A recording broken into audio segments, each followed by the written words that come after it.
Ry havana ho ampitomboina ao aminareo hatrany ny fahasoavan'ny Tompo Jesoa. Amina. Andeha hiaraka hivavaka isika.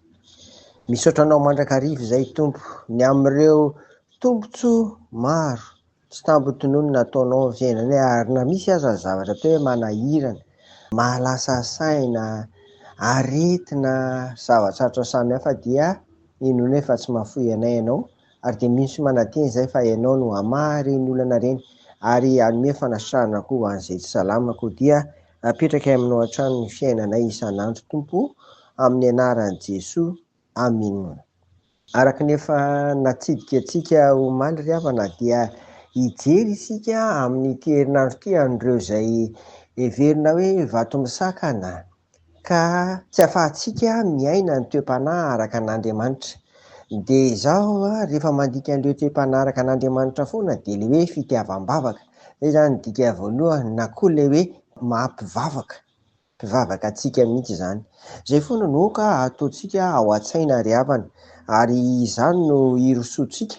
Fa ankoatran'izay niresahantsika omaly izany dia anio toizantsika izany, ary hijerentsika hatrany ny amin'izay hoe zavatra ivelany izay tsy miankina aminao.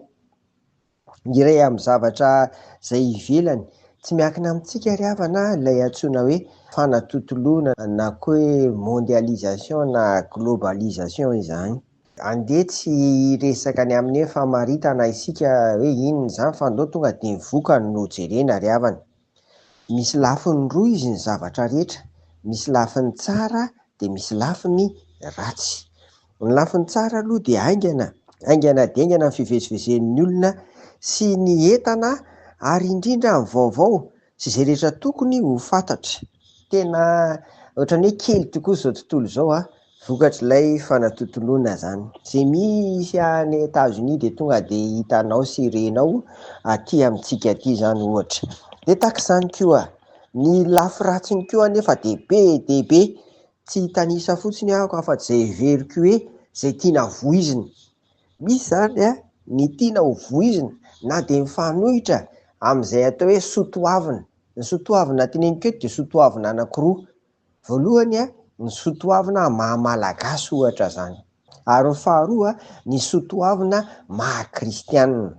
Tsy ohatra fa andeha isika samy mba hijery ary afaka mitanisa hoe inona ny fanatontoloana re no tena mifanohitra amin'ny soatoavina maha-malagasy, ary tahak'izany koa inona amin'ireny no mifanohitra amin'ny soatoavina maha-kristianina. Fa io izay tiana voizina ihany dia izay no tafiditra any amin'ny fosiny saina ary fanahy. Ary misy koa amintsika manana toe-po na toe-panahy na toe-tsaina hoe atao mety amiko kosa izany, na izany tsy maninona, nefa hita izao fa poizina amin'ny ara-panahy ohatrany dia izany izao no ataoko hoe tena mila tandremana, satria raha tsy resaka fotsiny ahako amin'ny lafiny ara-panahy dia efa betsaka izany izao ireo heverina ohatra hoe sampy moderna, ampidirina tsy kelikely dia voizina, dia rehefa mahaliana sy tiana ilay izy dia ireny izany lasa manakona ilay fahafahantsika miaina ny toe-panahy araka an'Andriamanitra. Eo anatrehan'izany dia tsotra ny ambaran'ny soratra masina, dia ity izany no hozarainay aminao ry havana. Tesalonianina voalohany 5:1-2 sy ny 2:20. Izao mivaky ny teny amin'ny anaran'i Jesoa: fantaro ny zavatra rehetra, azony mafy izay tsara, fadio ny fanao ratsy rehetra. Amena. Zavatra telo izany io, tsika izany eo ny fanatontoloana sy ny sisa, fa dia izao fantaro ny zavatra rehetra izay voizin'izy ireny. Mazava be eo, azony mafy kosa izay tsara, fadio ny mihinana amam-bolony, fakafakao tsara. Mifanohitra ny soatoavina maha-malagasy ve izany? Mifanohitra amin'ny soatoavina maha-kristianina indrindra ve izany? Sa mety mifanaraka eny ihany? Tahaka izany izao ohatra fotsiny hoe famorana. Famorana izany izao raha tsy hoentinao any amin'ireny hoe mpanandro sy ny sisa ireny dia tsy hita mihitsy izay hoe maharatsy ihany izany amin'ny maha-malagasy izany teneniko izany dia izay izany le akako hoe ohatra ry havana. Noho izany dia fahadio ny mihinana amam-bolony, ary io Tesaloniana voalohany toko 5 io dia misy manajanona hatreo amin'ilay fataro ny zavatra rehetra, azony mafy izay tsara hatreo fotsiny. Fa tia mbola misy hoe fahadio ny fanao ratsy rehetra ny 5:20.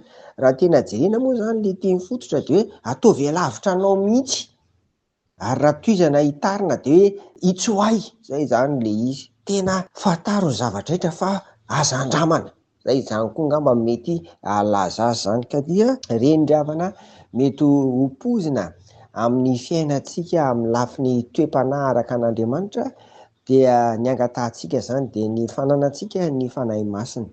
Zany no angatahantsika mafy ny fanahy masina, satria ny fanahy masina no afaka mizaha toetra, ny fanahy sy ny zavatra samy hafa rehetra araka an'Andriamanitra, araka ny soratra masina, araka ny Jesosy Kristy, araka ny fanahy masina sa tsia. Dia ny fanahy masina ihany koa no hiasa angatahana mihitsy, hameno ny fo sy ny saina mampanahintsika ny fiainantsika iray manontolo, mba hahazoantsika mandeha sy miaina tsara ao anatin'izao fanatontoloana izao, ny toe-panahy araka an'Andriamanitra. Dia mahery zao amin'ny Tompo ry havana sy amin'ny herin'ny fanahy masina. Amen. Mivavaka isika. Dia misaotra anao izay Tompo fa izao vanim-potoana iainanay izao ny vanim-potoana fanatontoloana, fa ny angatahanay dia ny fanahy masina ny hameno ny fo sy ny saina mampanahinay, ahaizanay mamantatra ny ankasitrahanao sy ny tsia, ahaizanay mamantatra n'ireo soatoavina samy hafa rehetra, indrindra ny maha malagasy ary indrindra ny maha kristianina, fa izay koa ny tena voalohany, ny maha kristianina, mba azahoanay mamantatra an'ireny ka hiainanay Tompo.